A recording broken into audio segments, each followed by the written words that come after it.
Tudo bom?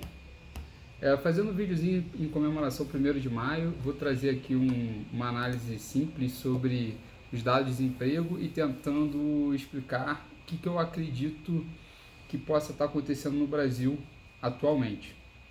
Bom, primeiro de tudo vamos falar sobre o dia 1º de maio. O dia 1º de maio ele remete a uma data no século XIX, onde trabalhadores resolveram parar porque entendiam que a jornada de 13 horas diárias por dia, né? 13 horas de trabalho diários era extremamente excessiva e, obviamente, é a partir daí que se começa a ser discutida as relações e os limites das relações impostas entre trabalhadores e empregados. Obviamente, a gente sabe que essa é uma relação assimétrica, em que, pelo componente tanto da oferta de trabalho, que são os trabalhadores, e pela demanda de trabalho, que são os empresários, essa relação assimétrica pode promover, inclusive, perda de bem-estar para um e gerar ao mesmo tempo aumento de bem-estar para o outro, e não necessariamente melhorar ou tornar a situação econômica como um todo igual. Quando a gente analisa a política econômica, a gente fala de análise de bem-estar, então a gente quer que o somatório de tudo seja o maior possível, ou seja, o máximo de bem-estar gerado, e ao mesmo tempo você consiga relações de equilíbrio que sejam não justas, né? Mas pelo menos sustentáveis para ambas as partes. O que eu quero dizer como sustentável? Assim, você pode acordar querer trabalhar 20 horas por dia, mas você sabe que essa é uma relação insustentável, e se você bota uma dinâmica nessa análise, ou seja, provavelmente depois de um mês você já vai ter tido uma situação vai haver uma redução nas suas condições ou capacidade de trabalho, né? Porque você vai comprometer a sua saúde e isso não seria sustentável. Então é isso que eu quero dizer, né?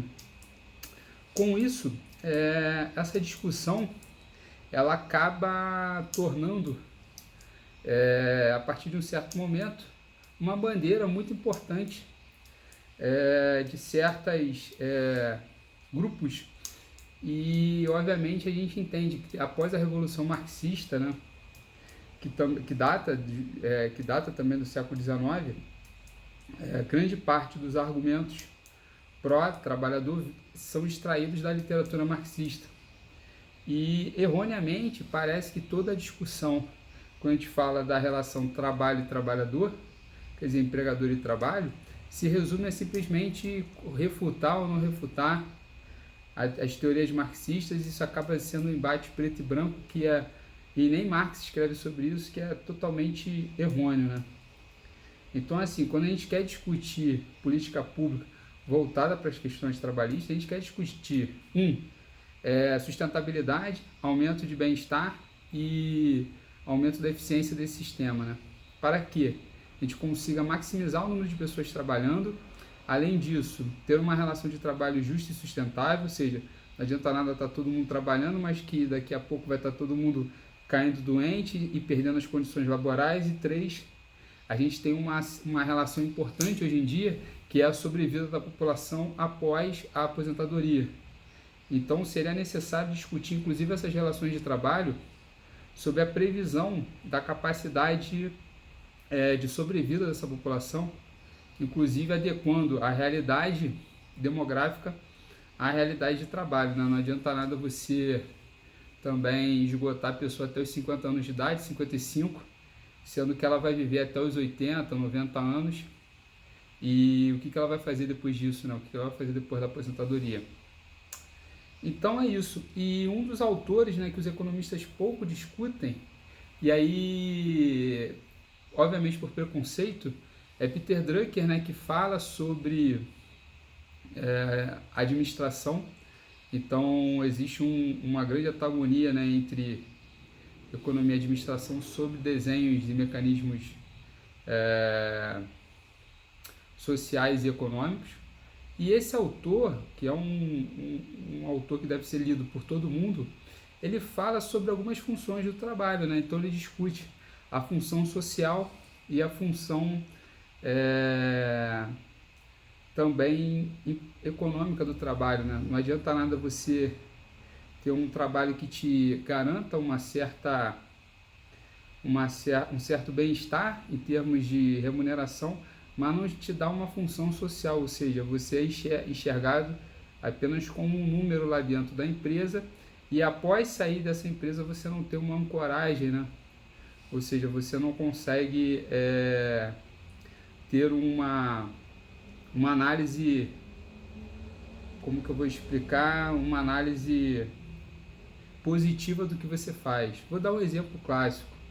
Por exemplo, quando eu comparo duas profissões, às vezes com remunerações bastante parecidas, vou comparar, por exemplo, um gari e um vendedor de shopping. Não sei qual é a média de um vendedor de shopping, mas eu entendo que o salário inicial é basicamente o salário mínimo, e um gari talvez orbite pela mesma situação. Se você é um garoto, onde que você vai preferir trabalhar? Então, esse tipo de comparação, né, que é o exemplo da função social do trabalho. Então, é preciso tirar estigmas de determinadas funções para que com isso ela consiga atender a sua função social, e também que haja uma permeabilidade maior entre as funções, ou seja, é óbvio que há funções que são muito dependentes da capacidade física do indivíduo. Só que essa capacidade física vai se perdendo com o tempo e a capacidade intelectual deveria tender a crescer.